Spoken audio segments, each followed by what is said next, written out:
আয়ুর্বেদে ধরা হয় ব্রহ্মাণ্ড যে পদ্ধতিতে তৈরি হয়েছে, সমগ্র ব্রহ্মাণ্ড যে পদ্ধতিতে তৈরি হয়েছে, ব্রহ্মাণ্ডের অংশ হিসেবে মানুষও সেই পদ্ধতিতেই তৈরি হয়েছে।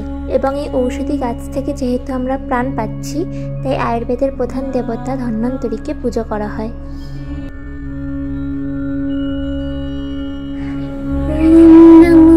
भगवते वासुदेवाय धन्वन्तरे अमृतकलशहस्ताय सर्वमाया विनाशानाय त्रैलोक्यनाथाय श्रीमहाविष्णुवे আয়ুর্বেদ শব্দটিকে ভাঙলে হয় আয়ু এবং বেদ। আয়ু মানে হচ্ছে জীবনকাল এবং বেদের অর্থ হলো জ্ঞান। আয়ুর্বেদের মধ্যে স্বাস্থ্যের ডেফিনেশন বা স্বাস্থ্যের যে সংজ্ঞা পাওয়া যায় সেটা হলো সমদোষা সমগ্নিশ্চ সমধাতু মলক্রিয়ে প্রসন্নাত্মেন্দ্রিয়ে মনা স্বাস্থ্য ইত্যাবিধীয়তে। আয়ুর্বেদ নিয়ে বিভিন্ন মতামত আছে। বিভিন্ন মুনি ঋষি বিভিন্নভাবে আয়ুর্বেদকে ব্যাখ্যা করেছে, যা প্রায় 5000 খ্রিস্টপূর্ব পুরনো। সেই সময় আয়ুর্বেদকে চর্চা করা হতো শ্রুতি পরম্পরার মাধ্যমে। মহর্ষি চরক, মহর্ষি সুশ্রুত এবং অন্যান্য অনেক মুনি ঋষি আয়ুর্বেদকে অথর্ব বেদের উপবেদ হিসেবে ব্যাখ্যা করেছেন। এছাড়া আচার্য চরণ গুহর মতে আয়ুর্বেদ হলো ঋগ্বেদের উপবেদ, যদিও মহর্ষি কাশ্যপ এটিকে পঞ্চবেদ হিসেবেই ব্যাখ্যা করেছেন। প্রায় 1000 খ্রিস্টপূর্বে আয়ুর্বেদের প্রথম ডকুমেন্টারি নলেজ হিসাবে সামনে আসে অগ্নিবেশ। এই অগ্নিবেশ তন্ত্রকে প্রায় 200 খ্রিস্টপূর্বে মহর্ষি চরক আরও মডিফাই করে রচনা করেছিলেন চরক সংহিতা। চরক সংহিতায় 120টি অধ্যায় আছে, যদিও 400 AD-তে এই 120টির মধ্যে 41টি অধ্যায় হারিয়ে যায়। 400 AD-তেই মহর্ষি দৃঢ়বালা এই 41টি অধ্যায়ের পুনঃসংকলন করেছিলেন। আয়ুর্বেদের বিশেষত্ব হলো আয়ুর্বেদে প্রথমে লক্ষ্য রাখা হয় যাতে সুস্থ মানুষ তার স্বাস্থ্যকে রক্ষা করতে পারে এবং তারপরেই অসুস্থ মানুষের স্বাস্থ্যের উন্নতি ঘটানোর জন্য পদক্ষেপগুলো আয়ুর্বেদে ব্যাখ্যা করা আছে। স্বাস্থ্যস্য স্বাস্থ্য রক্ষণম আত্রস্য বিকার প্রশমনম চ। আয়ুর্বেদের মূল লক্ষ্য হলো মানুষ যাতে অসুস্থই কম হয়, কারণ আয়ুর্বেদে অসুস্থতাকে অসুখ বলি। অসুখ মানে যেটা দুঃখের কারণ। তো সেই জন্য জীবন যাতে সুস্থভাবে কাটে, সুস্থ মানুষ যাতে অসুস্থই কম হয়, সেই দিকে প্রধান লক্ষ্য রাখে। আয়ুর্বেদ মানে শুধুমাত্র প্রাচীন ভারতের চিকিৎসা ব্যবস্থা বা মেডিকেল সায়েন্স, সেটা কিন্তু নয়। আয়ুর্বেদ হচ্ছে পুরো সম্পূর্ণ জীবনের বিজ্ঞান, অর্থাৎ পুরো জীবনটা কীভাবে কাটালে জীবনটা ভালো হবে সেইটা আয়ুর্বেদে বলা রয়েছে। শুধুমাত্র রোগ নিরাময় বা চিকিৎসা ব্যবস্থায় কিন্তু আয়ুর্বেদের মূল বিষয় নয়।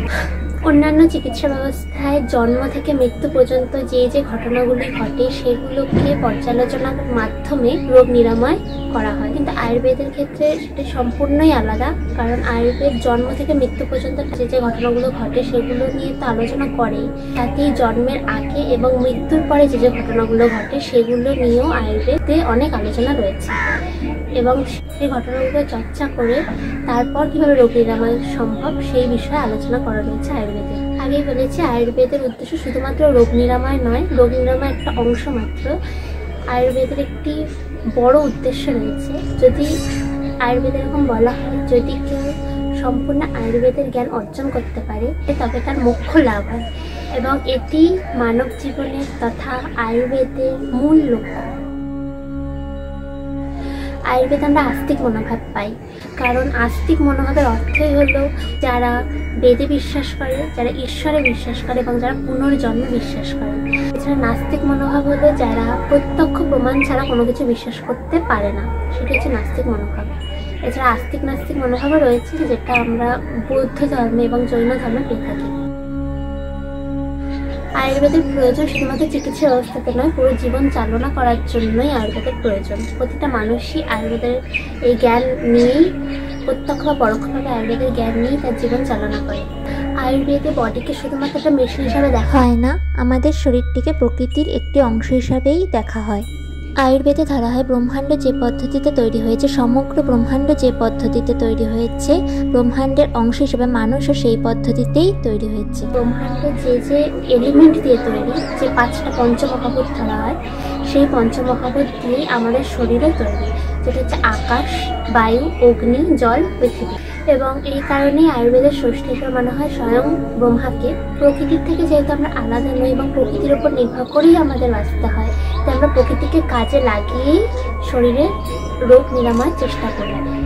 এবং এই ঔষধি গাছগুলি থেকে যতটা সম্ভব সরাসরি, অর্থাৎ যতটা কম সম্ভব প্রসেসিং এবং কেমিক্যালের ব্যবহার করে আয়ুর্বেদ ওষুধগুলো তৈরি করা হয়। এই কারণে এই ওষুধগুলির সাইড এফেক্টও অন্যান্য চিকিৎসা ব্যবস্থার থেকে অনেকটাই কম হয়।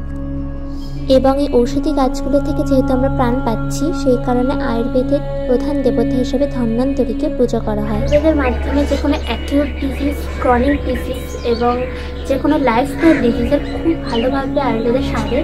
এছাড়া সবথেকে বড় কথা, বায়োলজিক্যাল এজ যেটা মানুষের অনেকের তাড়াতাড়ি বেড়ে যায়, ক্রোনোলজিক্যাল এজের থেকে বায়োলজিক্যাল এজ কারোর যদি বেড়ে যায়, সেক্ষেত্রে সেই এজ কমানোর ক্ষেত্রেও আয়ুর্বেদে অনেক রকম আলোচনা রয়েছে।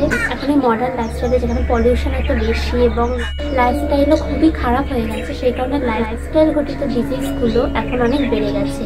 সেই জন্য পৃথিবী আবার পুনরায় সেই 5000 পুরনো বিজ্ঞান আয়ুর্বেদের দিকে ফিরে তাকাচ্ছে এবং এর দ্বারা উপকৃত হচ্ছে।